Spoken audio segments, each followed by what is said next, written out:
Hello, everyone. My name is Uzo Igweke, and I'm the founder of Loomcraft Chocolate.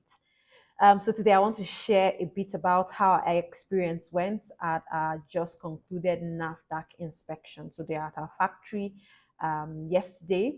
And for those of you who don't know, we are cocoa processors and chocolate makers based in Nigeria.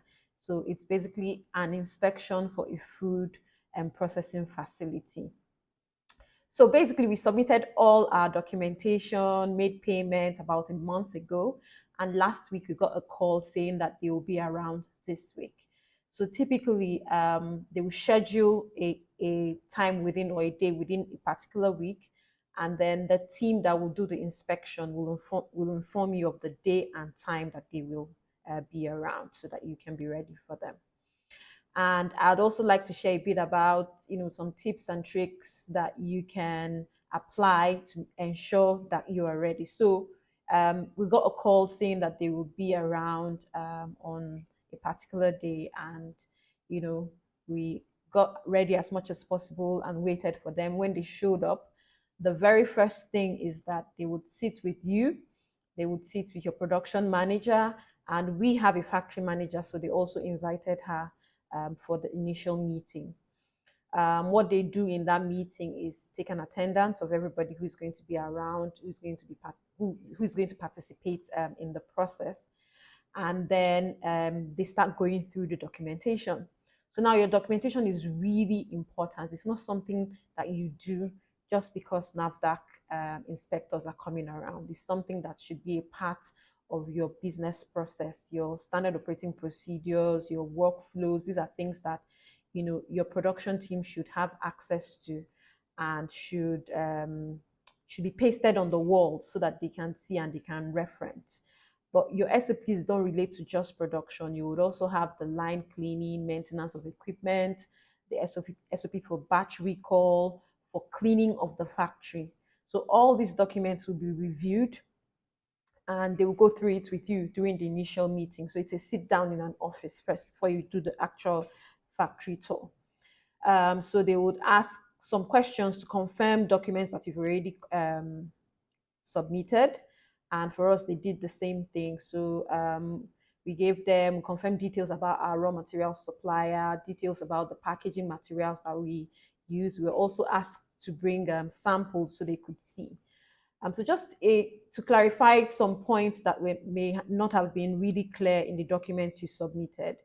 And then from then, the production manager will take over. So you, as the owner of the business, you're not necessarily going to say anything in the next phase of the inspection, because your production manager is in charge of the production area and they expect him or her to do the tour. So our production manager took over and we led them through the factory. So the first thing that they're going to ask, or they are going to notice, is your net door. So you need a self-closing net door at the entrance of your factory floor. Then when they went in, they went to the first place is the cloakroom. You may or may not know, but usually they expect your production flow to be seamless. So your rooms have to follow a certain order, and they expect your factory layout to be in an L shape or a straight line.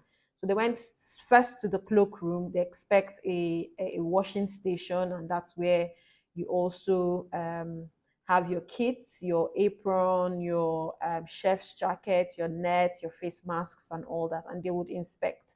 So after that, they looked through everything. Then they inspected the raw materials room. Then they moved over to the UV light room. So that's where you keep your packaging materials. They checked to make sure that the UV light was working, and then they proceeded into the main production area. And one thing that they really appreciated was the fact that everything was labeled. Every station was labeled.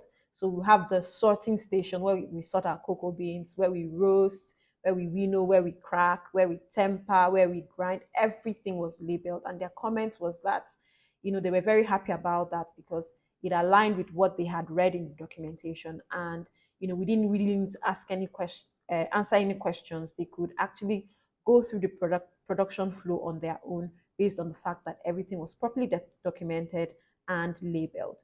Another thing they mentioned that I think is worth noting is the use of stainless steel. So that's just the regulation, that's the expectation that your bowls, your equipment will be made of food grade stainless steel. So wood is not accepted, plastic is not accepted.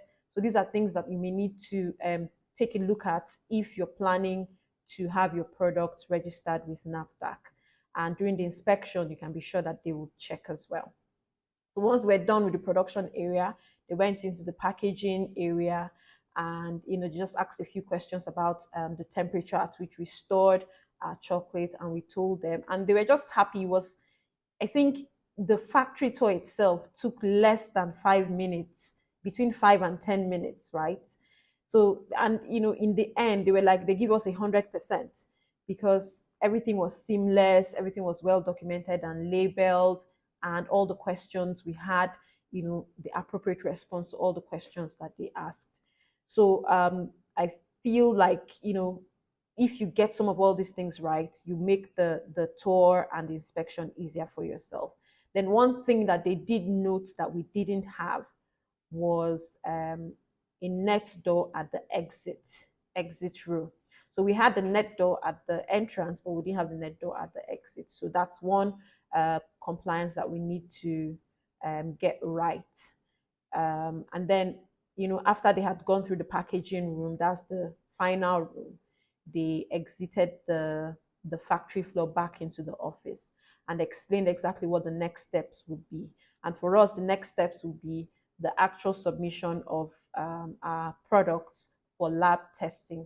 So they will inform us of when it's going to happen and how many products we need to submit for the inspection. There's a minimum number of products. So, after that, they left the office, and it was all celebrations for us because we're really, I don't know, we're tense, let me say. We're a bit tense, and, we tried our best. We made sure we dotted all the I's and crossed all the T's. And in the end, it turned out really, really good. And one thing that I realized is whether you're registering just one product or you're registering 20, it doesn't really matter. All you need to do is get your documentation ready, make sure that you follow the guidelines for your labeling, make sure you follow the guidelines for the kind of equipment that you're supposed to use. And I think you'll be fine, because we're a bit nervous because we registered 19 in this particular go, and we thought it would be more complex than when we registered 3. But it was all fine. I think it was even easier. And I also think that this being our third NAFDAC inspection made it a bit easier because we took a lot of learning from the second one. So with the second one, we didn't have like the micro labeling of the sections. That's something that we took on to this one, and we made sure that everywhere was appropriately labeled. So the next step for us is to do our lab testing, and then they will do the final packaging review, and we should have our NAFDAC certificates and number within 2 to 3 months, we expect. Now, I hope this video has been useful to you and that you've gleaned some information. But if there's any specific questions that you'd like to ask, please ask me in the comment section, and then I'll respond to the best of my ability. But we are still going to be putting up more videos to share our experience with anything that has to do with NAFDAC. Thank you so much for sticking to the end and for listening. Please like and subscribe. Thank you so much. Bye.